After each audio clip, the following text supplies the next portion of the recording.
Production reproduction की process होती है। हम खाएंगे पिएंगे नहीं, वो ब्लड में नहीं जाएगा, ब्लड से हमारी सेल में नहीं आएगा, सारी चीजें चल रही हैं। अगर वहां से कनेक्टिविटी खत्म हो जाए, इसमें प्रोटीन्स के मॉलिक्यूल्स क्या हो जाते हैं, इसकी सरफेस को अगर मैं यहाँ पर ड्रॉ करूं तो इस तरीके की कुछ सरफेस होती है इसकी। लेकिन एनर्जी कहाँ से आती है? एनर्जी हमारे इन स्टोर रूम से ही आती है। साइटोप्लाज्म होता है, जो साइटोप्लाज्म में एक वाटरी लिक्विड फ्लूइड है, कि मतलब हाइड्रोफोबिक में हाइड्रोफोबिक की लेयर इंटरनली क्यों होती है? गुड मॉर्निंग एवरीवन, मैं कंचन मैसी, आपकी anatomy faculty, Shri Balaji nursing institute, Dwarka मोड़। तो आज हम डिस्कस करेंगे एनाटॉमी फिजियोलॉजी का सेल टॉपिक। सेल है और इसके बारे में हम पूरी डिटेल में पढ़ेंगे कि सेल हमारी बॉडी में क्या रोल प्ले करता है और क्या इसका फंक्शन होता है और कौन कौन से पार्ट्स इसमें इंक्लूड होते हैं। तो सबसे पहले हम स्टार्ट करते हैं सेल। ये सेल का स्ट्रक्चर है। इसमें हमारे बहुत सारे सेल के अंदर, सेल होता क्या है बेसिकली, हमारी पूरी बॉडी का फंक्शनल एंड स्ट्रक्चरल यूनिट है, जो कि हमारी सेल पूरी बॉडी की, हमारी पूरी बॉडी ही सेल से मिलकर बनी हुई है। हमारी बॉडी का कोई भी पार्ट ऐसा नहीं है कि जो सेल इसमें ना हो। इवन दो हमारे हेयर सेल्स, हेयर में भी सेल्स है, नेल्स में भी, और पूरी बॉडी जो भी ऑर्गन बने हैं वो सब किससे बने हुए हैं? सेल से मिलकर बने हैं। तो सबसे पहले हम ये डिस्कस करेंगे कि सेल में बेसिकली कंपोनेंट्स क्या क्या होते हैं। तो सेल में सबसे पहले ये स्ट्रक्चर है सेल का, ये पूरा स्ट्रक्चर है। ये जो आउटर कवरिंग लेयर होती है इसको हम क्या बोलते हैं? Cell membrane. क्या बोलते हैं? सेल मेम्ब्रेन बोलते हैं। और सेल मेम्ब्रेन के अंदर बाकी कंपोनेंट्स हमारे प्रेजेंट होते हैं। और सबसे पहले इसमें हम पढ़ते हैं mitochondria, nucleus, chromatins, nucleus, nucleus, chromatin. अभी हम इसके बारे में डिस्कस करेंगे कि difference between nucleolus and nucleus, ठीक है। इसके बाद में इसमें एंडोप्लाज्मिक रेटिकुलम, हमारे दो टाइप के रेटिकुलम होते हैं एंडोप्लाज्मिक रेटिकुलम। एक तो होता है RER, रफ, जिसका फुल फॉर्म है रफ एंडोप्लाज्मिक रेटिकुलम, और दूसरा है SER, स्मूथ एंडोप्लाज्मिक रेटिकुलम। इनके बारे में भी हम डिफरेंस जानेंगे, आगे टॉपिक में डिस्कस करेंगे। इसके बाद हमारा नेक्स्ट जो कंपोनेंट सेल का होता है वो गोल्गी अपैरेटस होता है, गोल्गी बॉडी भी इसको बोलते हैं। और इसके अलावा इसमें राइबोसोम्स, लाइसोसोम्स एंड साइटोप्लाज्म और माइटोकॉन्ड्रिया, ये सारे इसके कंपोनेंट्स होते हैं। अब हम इन सभी कंपोनेंट्स को थोड़ा सा डिस्कस करेंगे डिटेल में। तो सबसे पहला हमारा जो कंपोनेंट क्या, स्टार्टिंग जो होती है हमारी सेल की मेम्ब्रेन से होती है। तो सेल की मेम्ब्रेन हमारी कैसी बनी हुई है, किस टाइप से, कौन से मॉलिक्यूल्स, किन किन चीजों से मिलकर बनी हुई है? तो वो जो हमारी सेल मेम्ब्रेन है 2 फॉस्फोलिपिड लेयर से मिलकर बनी होती है, जो कि ये हमारी लेयर बना रही है। ये जो मेम्ब्रेन की जो लेयर बना रही है ये हमारी क्या है? सेल मेम्ब्रेन है, सेल की परत। और ये जो परत है वो 2 परतों से मिलकर बनी है, 2 फॉस्फोलिपिड लेयर से मिलकर बनी है। तो ये 2 फॉस्फोलिपिड लेयर का जो थिकनेस होती है वो कितनी होती है? 7 to 10 nm, नैनोमीटर थिकनेस होती है इसकी। और ये 2 फॉस्फोलिपिड लेयर से मिलकर बनी हुई है, 2 फॉस्फोलिपिड लेयर से मिलकर बनी हुई है, ठीक है। तो इसकी जो एक लेयर होती है वो हाइड्रोफिलिक होती है और दूसरी लेयर कैसी होती है? हाइड्रोफोबिक। तो एक तरीके से हम ये समझेंगे कि हाइड्रोफिलिक किधर है और हाइड्रोफोबिक किधर है। तो देखिए ये जैसे कि सेल है, अगर इस सेल का स्ट्रक्चर हम थोड़ा सा माइक्रोस्कोपिक करें तो ये कुछ इस तरीके की दिखाई देगी। इसका जो आउटर है, जो आउटसाइड दी सेल वाला जो लेयर है उसे हम बोलते हैं हाइड्रोफिलिक। और जो इंटरनली वाली जो लेयर है फॉस्फोलिपिड की लेयर, वो हमारी कौन सी होती है? हाइड्रोफोबिक। इसका मेन रीजन ये होता है कि हाइड्रोफिलिक आउटसाइड क्यों है और हाइड्रोफोबिक इनसाइड क्यों है। इसका मेन रीजन ये होता है कि हाइड्रोफिलिक का मतलब होता है वाटर लविंग। मैं यहां लिख देती हूं वाटर लविंग। वाटर लविंग का मतलब होता है पानी से प्यार करने वाला, ठीक है, पानी से उसे कोई प्रॉब्लम नहीं है। तो इसका मतलब हमारी सेल के आसपास ब्लड वेसल्स का एक वास्ट नेटवर्क होता है, ये सपोज दैट ये कैपिलरीज है, इनसे हमारी ब्लड से सप्लाई मिलती है सेल को। तो उस कंडीशन में क्या होता है कि अगर ये वाटर लविंग नहीं होगा तो जो लिक्विड पोर्शन है वो हमारी सेल के अंदर एंटर नहीं करेगा। तो इसके लिए जो आउटर लेयर है वो हमारी हाइड्रोफिलिक होती है, ताकि जो भी कंपोनेंट्स हैं ब्लड के या कोई भी ब्लड का वाटर का मॉलिक्यूल्स है वो हमारे सेल के अंदर जा सके और एंटर कर सके, इसमें एंटर कर सके। और जो इंटरनली जो लेयर होती है हमारी सेल की, जो इनसाइड दी सेल होती है, वो लेयर हमारी होती है हाइड्रोफोबिक। हाइड्रोफोबिक का मतलब होता है वाटर हेटिंग। वाटर हेटिंग का मतलब है कि पानी से डरने वाला, या हाइड्रोफोबिक, या हेटिंग बोल दो, या फिर यहां पर बोल दो वाटर फियरिंग।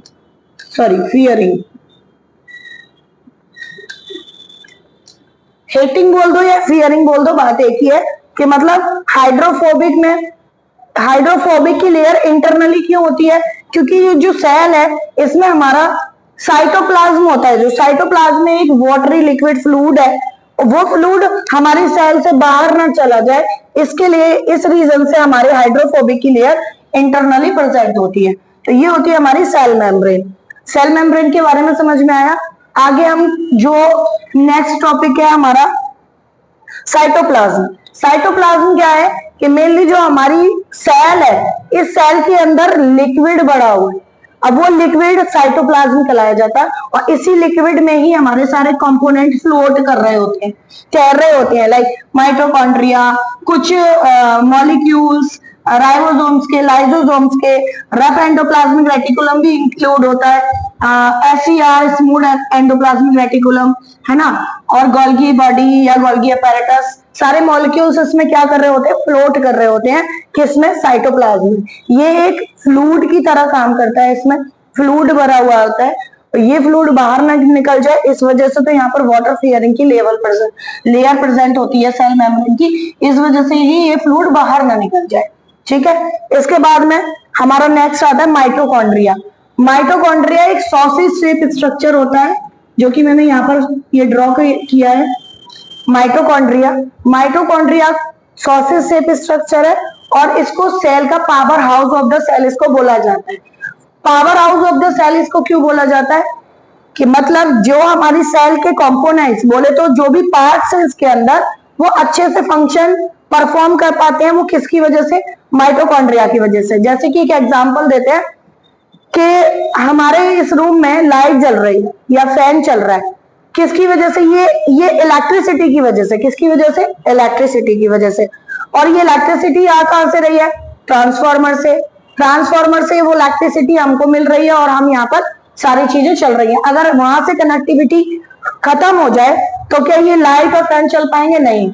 तो इस वजह से ये माइटोकॉन्ड्रिया को power house of the cell बोला जाता है, क्योंकि ये एनर्जी प्रोड्यूस करता है, ताकि हमारे बाकी के कंपोनेंट्स अच्छे से क्या कर सके, फंक्शन परफॉर्म कर सके।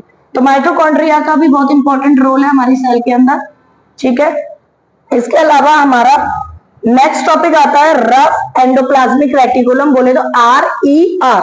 रफ एंडोप्लाज्मिक रेटिकुलम ये इस तरीके का स्ट्रक्चर होता है सेल के अंदर। इसकी रफ मतलब कि इसकी सरफेस जो है, इस कंपोनेंट की जो सरफेस है वो कैसी है, थोड़ा सा रफ है।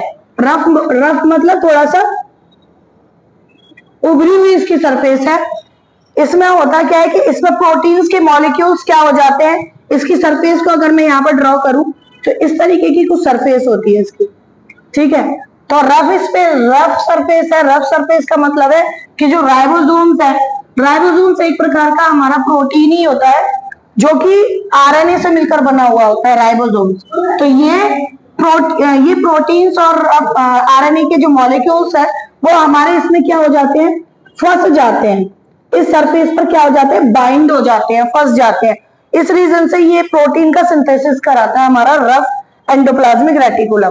और एक स्टोर रूम का भी काम करता है रफ एंडोप्लाज्मिक रेटिकुलम, कि इन केस हमारी बॉडी में जैसे कि प्रोटीन्स की कमी हो गई या ग्लूकोज की कमी हो गई, तो ये, या इन केस ऑफ जैसे कि हमने कभी ज्यादा प्रोटीन ले लिया या ज्यादा हमने ग्लूकोज खा लिया, तो वो क्या होता है हमारी सेल के अंदर एंटर करके ये रफ एंडोप्लाज्मिक रेटिकुलम में उसका क्या हो जाता है, स्टोर हो जाता है। इन केस ऑफ जब हम कभी फास्टिंग रखते हैं या हमने पूरे दिन खाना नहीं खाया, तो ऐसा तो होता नहीं कि हम डेथ कर जाएंगे। इसका मतलब ये होता है कि हमारी बॉडी की कुछ इंपॉर्टेंट पार्ट्स या कुछ कंपोनेंट्स ऐसे होते हैं जो सेल के, वो हमारी सेल को क्या देते हैं, एनर्जी प्रोड्यूस करते हैं। एनर्जी जब कभी हम फास्टिंग भी करते हैं तो ऐसा तो है नहीं कि हम बैठे रहते हैं, हम काम भी करते हैं, सब कुछ करेंगे, लेकिन एनर्जी कहाँ से आती है, एनर्जी हमारे इन स्टोर रूम से ही आती है। ठीक है, जैसे कि रफ एंडोप्लाज्मिक रेटिकुलम ने किसका सिंथेसिस कर लिया, प्रोटीन का, ग्लूकोज का, तो वो क्या करेंगे यहाँ पर, जब जिस जिस टाइम पे हमारा मेटाबॉलिज्म नहीं होगा, हम खाएंगे पिएंगे नहीं, वो ब्लड में नहीं जाएगा, ब्लड से हमारी सेल में नहीं आएगा, तो उस केस में हमारा जो एंडोप्लाज्मिक रेटिकुलम है वो क्या होने लगेगा, एनर्जी प्रोड्यूस करने लगेगा, और इसके मॉलिक्यूल्स को क्या करने लगेगा, सेल को देने लगेगा। साइटोप्लाज्म में इसके मॉलिक्यूल्स आने लगेंगे और उससे हमारी एनर्जी क्या होगी, प्रोड्यूस होने लगेगी। तो इस रीजन से जब हम कभी फास्टिंग में भी होते हैं या कभी हमने ब्रेकफास्ट नहीं किया या पूरे दिन खाना नहीं खाया, तो इसी की वजह से हमारी पूरी सेल्स क्या करती है, फंक्शन परफॉर्म करती है। ठीक है, इसके बाद में हमारा नेक्स्ट टॉपिक आता है स्मूथ एंडोप्लाज्मिक रेटिकुलम।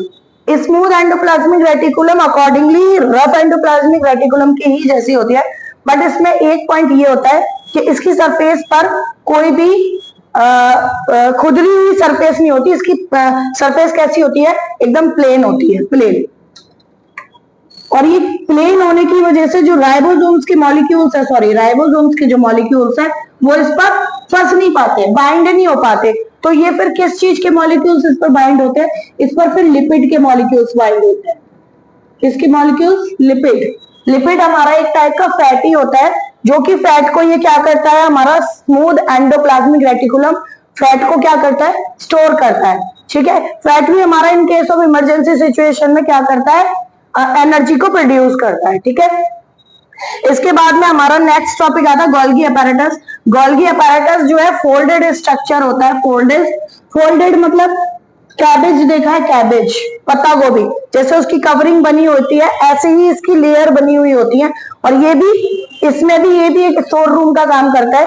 इसमें भी क्या कुछ जो ग्लूकोज, जो कार्बोहाइड्रेट हमने लिया, या कोई प्रोटीन या फैट, लिपिड, जो भी हमने खाया पिया, जो भी न्यूट्रिशनल वैल्यू हमने ली है, इंटेक करी है बाय दी फूड के, जो भी हमने खान पान खाया, तो हमारी सेल के अंदर एंटर किया, ब्लड में आया, ब्लड में मेटाबॉलिज्म के थ्रू आता है।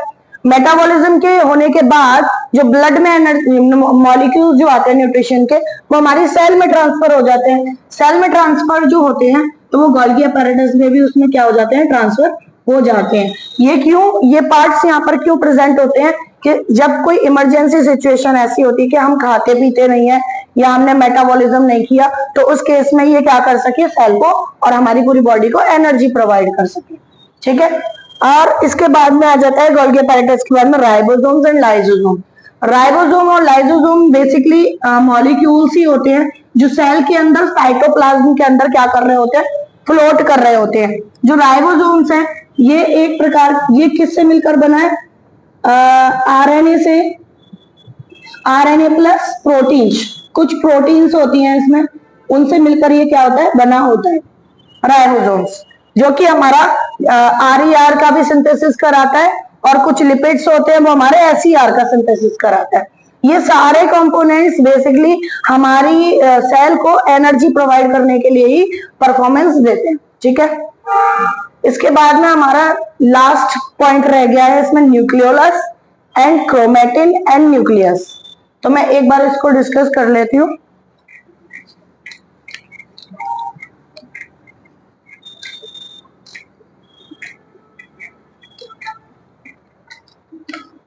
बहुत ही इंपॉर्टेंट टॉपिक है न्यूक्लियोलस।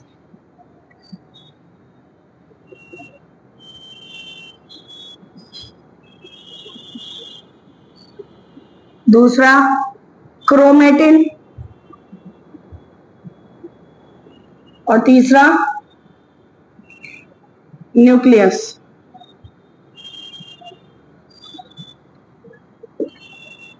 देखो क्रोमेटिन क्या है, इसमें थ्रेड लाइक स्ट्रक्चर है। न्यूक्लियोलस क्या है, इसकी कवरिंग कर रहा है ऊपर से, और न्यूक्लियस क्या है? सेंटर ऑफ द सेल है, centre of the cell. Nucleus क्या है? Centre of the cell. Sorry, कुछ कंफ्यूजन हो रहा है इसमें। जो आपका न्यूक्लियोलस है वो envelope of the genetic material है, मतलब न्यूक्लियस का ये न्यूक्लियोलस है, ये न्यूक्लियस है और ये क्रोमैटिन्स है। ठीक है, तो देखो न्यूक्लियोलस क्या है? सेंटर ऑफ द सेल है। क्रोमैटिन्स क्या है? इसमें थ्रेड लाइक स्ट्रक्चर है। ठीक है, और न्यूक्लियस क्या है? ये एनवलप बोल सकते हो इसको, इसको एनवलप बोल सकते हो न्यूक्लियस, न्यूक्लियस का।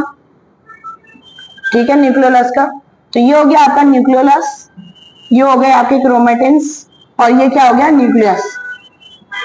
ठीक है, तो ये क्या है? एक तरीके से हमारा जेनेटिक मटेरियल होता है। जेनेटिक मटेरियल जो कि एक सेल से दूसरी सेल इसमें क्या हो सकती है? रिप्रोड्यूस हो सकती है। रिप्रोड्यूस का मतलब एक सेल जब दूसरी सेल बनना शुरू करती है तो सिर्फ इसी की वजह से ही बनना शुरू करती है। जैसे कि ये हमारा न्यूक्लियस है, न्यूक्लियोलस है, ये क्या करता है? जो क्रोमैटिन से थ्रेड लाइक स्ट्रक्चर है, बोले डीएनए। डीएनए आप लोगों ने सुना होगा, deoxy nucleic acid.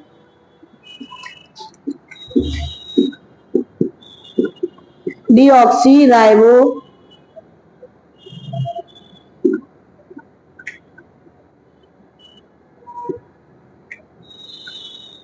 Nucleic acid. ठीक है, डीएनए। तो ये डीएनए जो है ये हमारा क्या होता है? एक जेनेटिक मटेरियल होता है। इसमें जो क्रोमेटिन होते हैं, क्रोमेटिन एक धागे जैसा स्ट्रक्चर होता है, थ्रेड लाइक स्ट्रक्चर। ये क्या होता है? जैसे जैसे हमारा न्यूक्लियोलस बाइंड होना शुरू करता है क्रोमेटिन के साथ में, तो ये एक ऊन के गोले जैसे एक स्ट्रक्चर बना लेता है और ये क्रोमेटिन क्या होने लगते हैं? उसी के ऊपर चिपकने लगते हैं। चिपकने के बाद में ये हमारा जब सेल डिवीजन करती है, जब सेल हमारी एक सेल दूसरी सेल बनाती है, जब हमारी सेल नेक्रोसिस होती है, हमारी सेल नेक्रोसिस, ये सेल हमने हर किसी का जीवन काल पढ़ा, जैसे कि ह्यूमन बींग्स का भी एक लाइफ टाइम होता है, लाइफ स्पैन होता है, ऐसे ही सेल का भी लाइफ स्पैन होता है। इसका लाइफ स्पैन होता है 30 to 31 डेज के बाद सेल क्या करने लगती है? डेथ करने लगती है। क्या करने लगती है? डेथ करने लगती है। और इस प्रोसेस को हम बोलते हैं नेक्रोसिस। क्या बोलते हैं इस प्रोसेस को? नेक्रोसिस। जब सेल हमारी 30 से 31 दिन तक के बाद जब डेथ कर जाती है तो उससे पहले ये रिप्रोडक्शन की प्रोसेस होती है कि ये जेनेटिक मटेरियल, ये जो सेल न्यू बनेगी, इसकी जगह पर जब ये डेथ करेगी 30 दिन के बाद, तो ये एक अपना जेनेटिक मटेरियल दूसरी सेल में क्या कर देती है? ट्रांसफर कर देती है और इसकी जगह फिर दूसरी सेल जनरेट हो जाती है या फिर रिप्रोड्यूस हो जाती है। तो वो किसकी वजह से होती है? सेम सेल रिप्रोड्यूस होनी है और सेम मटेरियल ही उसमें होना है। तो वो किसकी वजह से होता है? वो होता है हमारे सिर्फ इस न्यूक्लियस की वजह से।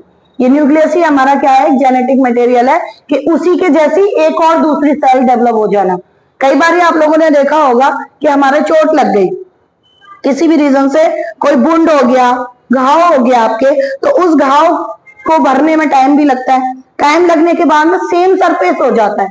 सेम सरफेस क्यों होता है? सेम सरफेस इसी की वजह से होता है कि जो हमारी सेल थी वैसी ही सेल न्यू डेवलप होना शुरू हो जाती हैं। वो किसकी वजह से होती हैं? जो बाकी की हमारी सेल रिमेनिंग हो जाती हैं वो हमारी क्या करती है? जेनेटिक मटेरियल को ट्रांसफर करती हैं और न्यू सेल्स वहां पर क्या कर देती हैं?